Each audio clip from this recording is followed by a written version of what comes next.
Saudara, guna mengetahui bagaimana langkah pemerintah Indonesia terkini terhadap kebijakan tarif dagang Trump, kita terhubung dengan jurnalis Kompas TV, sudah ada Alvania Rizky di Istana Negara. Alva, Presiden Prabowo Subianto sudah bergerak menemui para pimpinan ASEAN. Lalu bagaimana langkah negara-negara ASEAN untuk melindungi kondisi ekonomi dalam negeri pasca tarif dagang Trump diterapkan ini, Alva? Cynthia dan juga saudara, sebenarnya sudah jelas apa yang akan diambil oleh atau langkah yang akan diambil oleh negara-negara ASEAN, khususnya Indonesia dan juga Malaysia.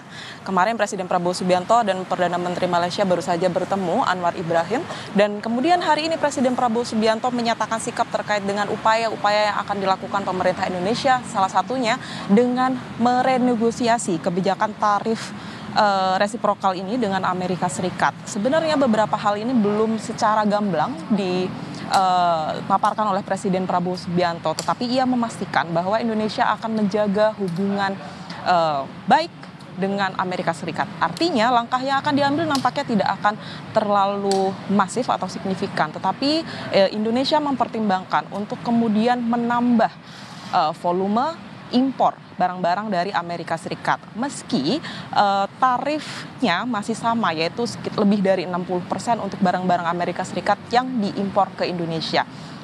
Selain itu, hal ini memang belum disampaikan apakah sikap Malaysia sama dengan Indonesia. Tetapi dari hasil pertemuan ini nampaknya sudah bisa kita simpulkan bahwa sebenarnya sikap kedua negara ini sama.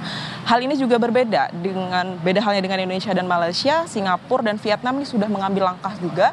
Misalkan kalau Singapura ini sudah mengkomunikasikan kepada masyarakatnya dengan terkait dengan tarif resiprokal yang sudah diterapkan Presiden Trump. Sedangkan Vietnam memilih untuk menurunkan besaran tarif yang ditujukan untuk barang-barang Amerika Serikat yang dipasarkan ke Vietnam.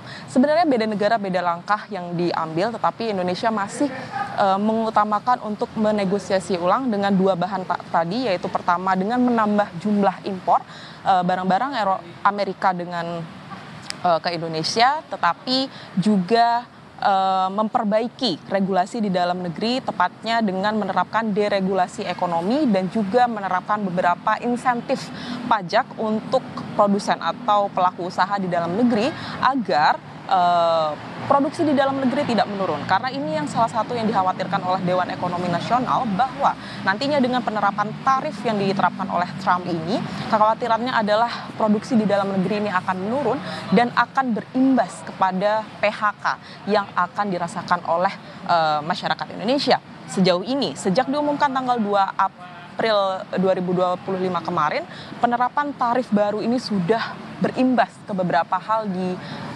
khususnya untuk perekonomian Indonesia. Salah satunya terhadap rupiah.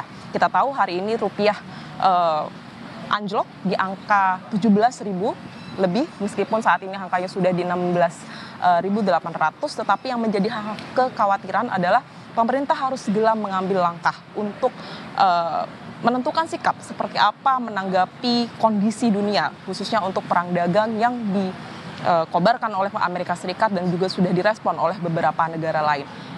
Bank Indonesia sudah mengambil langkah intervensi di pasar offshore, dan juga hari ini Presiden Prabowo Subianto menggelar rapat terbatas untuk khusus nampaknya membahas hal ini, karena yang diundang adalah Menko Airlangga Hartarto, Menko Perekonomian Airlangga Hartarto, Bank Himbara, kemudian Gubernur Bank Indonesia Peri Warjio, dan beberapa pihak terkait dengan yang terlibat dalam kebijakan ekonomi di Indonesia, baik secara fiskal maupun secara moneter.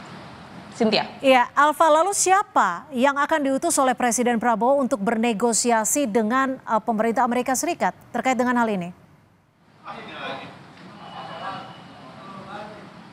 Ya, untuk nama-namanya sendiri memang belum diumumkan kepada publik, Cynthia dan juga saudara. Tetapi tadi disampaikan oleh Menteri Perdagangan bahwa Menteri Koordinator Bidang Perekonomian Airlangga Hartarto akan menjadi pemimpin dari tim negosiasi yang akan dikirimkan pemerintah Indonesia ke Amerika Serikat untuk bernegosiasi dengan US Trade Representative. Artinya nanti Airlangga Hartarto nampaknya akan membentuk sejumlah nama yang terdiri dari lintas lembaga, kemudian pengusaha, dari berbagai elemen yang nampaknya diperhitungkan oleh pemerintah bisa memperkuat upaya negosiasi ini. Tapi yang perlu diingat bahwa materi negosiasi yang disampaikan ke Amerika Serikat ini nampaknya masih seputar menaikkan angka impor terhadap barang-barang Eropa, maksud saya barang-barang Amerika yang masuk ke Indonesia, serta mencari pasar baru kalau memang negosiasi dengan Amerika Serikat menemui jalan buntu. Cynthia. Baik, terima kasih jurnalis Kompas TV Alfania Rizky melaporkan dari istana.